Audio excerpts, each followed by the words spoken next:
Not One of Us by Alice Hawkins. Teifi Valley Coroner Series Book 4, read by Iestyn Arwel.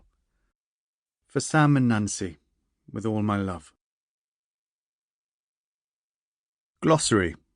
Terms appear in the order in which they occur in the book.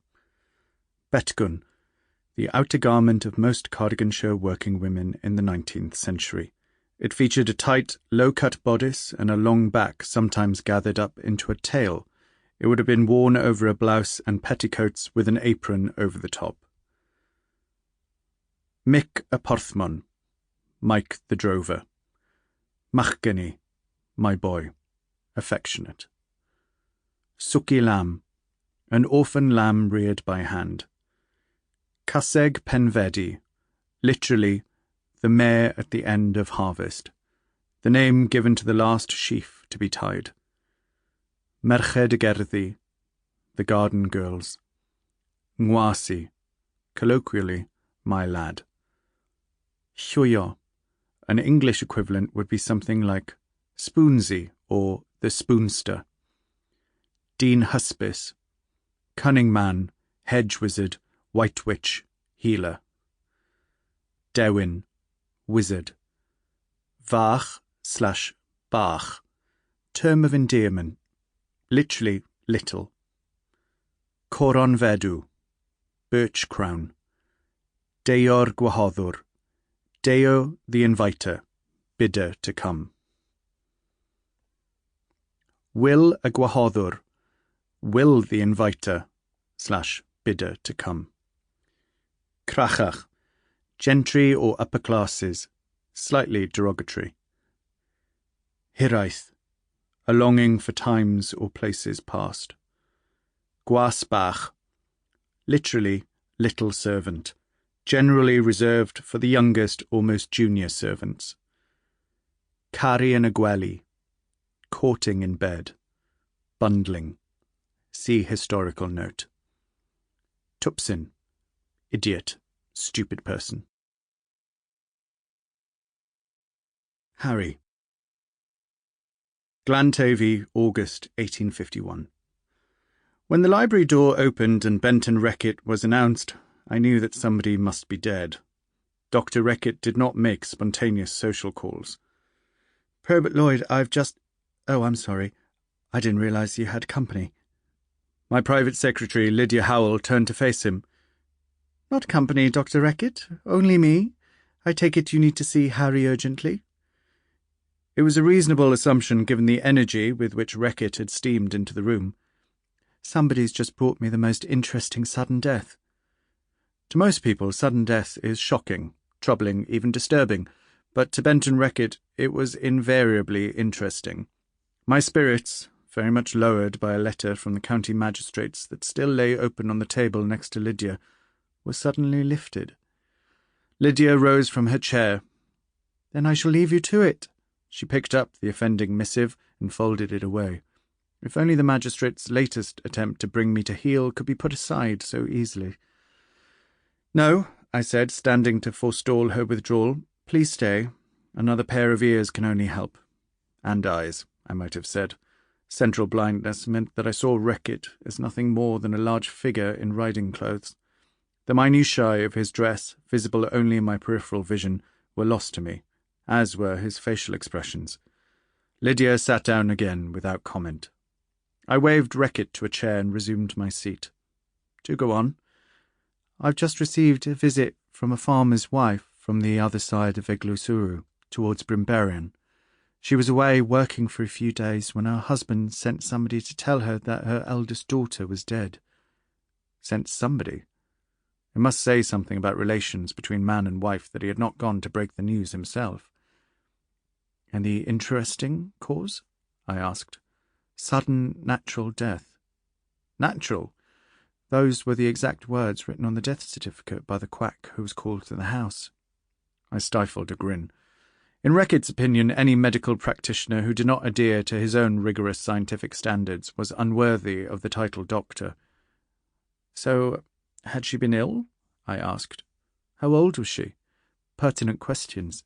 The young woman concerned was 19 years old, and until she was, apparently, found dead in her bed yesterday morning, was in perfect health but for a slight cold a few days ago. "Does her mother suspect foul play?" Lydia asked. Reckitt turned to her. "She doesn't know what to think, but she is convinced that her husband is keeping something from her." "She thinks he might have had a hand in his daughter's death," Lydia persisted. "What she suspects, Miss Howell, is neither here nor there," Reckitt said. "The fact is that no satisfactory cause has been given for this apparently healthy young woman's death." Unexplained death was a constant affront to Reckitt, and he would do anything in his power to render it explicable. "I take it that this lady would like me to give my opinion as coroner." "Yours and mine both. She'd heard of my particular expertise in these matters." "She's not asked you to perform a post-mortem examination, surely?" "Not in so many words. But she came to me for my opinion on how her daughter died. It comes to the same thing."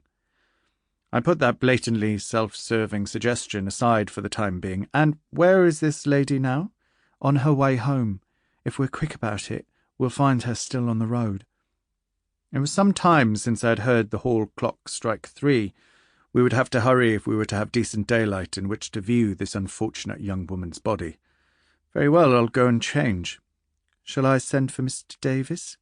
I turned back to him, schooling my features into blandness. I did not want Reckitt to think that John Davis's absence represented anything other than a well-deserved holiday.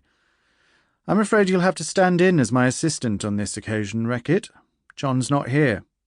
He's in London, at the Great Exhibition." John. If I'm honest, I hadn't been that fussed on seeing the Great Exhibition.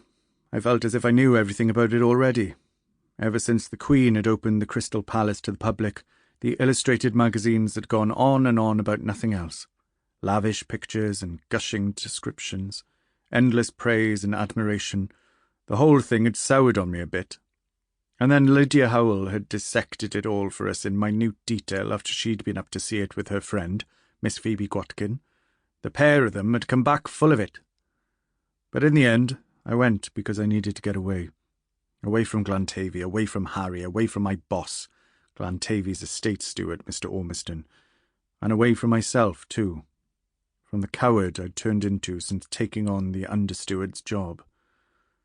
So here I was, surrounded by the arts and industry and manufacturing and inventions of half the world in a glasshouse that enclosed 18 acres of Hyde Park.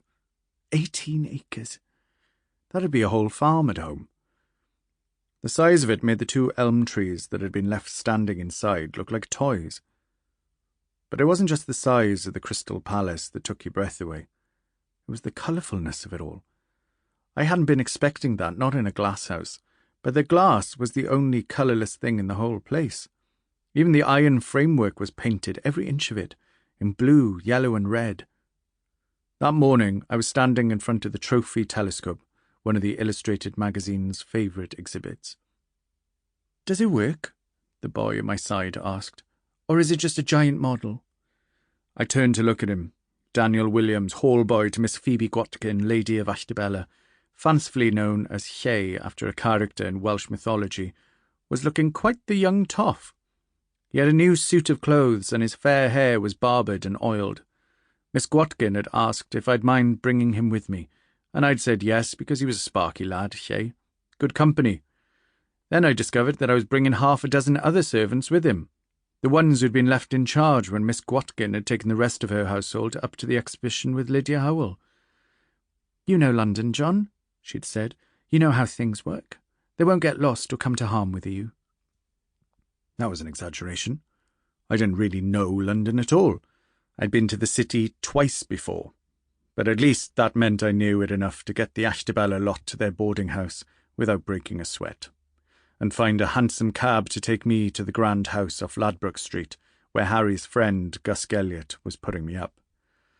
As it happened, Mr. Gelliot had walked us over to Hyde Park that morning and was standing in front of the trophy telescope with us. "Oh, it's perfectly functional," he said in answer to Lle's question. "That's the whole point of this vast carnival of industry, that it all works." He flung out a hand. Behold the wonders of the modern world, courtesy of His Royal Highness Prince Albert, de facto King Emperor of half the... Sample complete. Ready to continue?